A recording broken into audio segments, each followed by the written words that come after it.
مغربنا كيعيش في واحد العالم اللي هو في حقيقة مضطرب ومتغير، وكيشهد صراعات وأزمات ما كتنتهيش.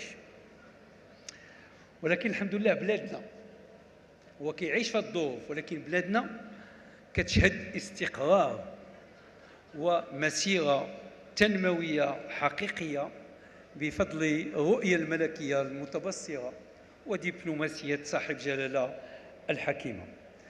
هذه الرؤية الملكية يجب مواكبتها بحكومة قوية وأغلبية منسجمة ومتماسكة، وهذا ما نشتغل عليه.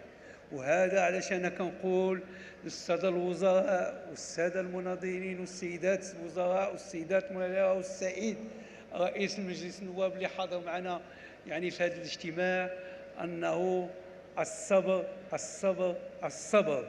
حنا اللي عندنا القيادة ديال هذه الحكومة، حنا اللي عندنا المسؤولية باش نمشيو هذه البرامج حتى لآخر الوقت.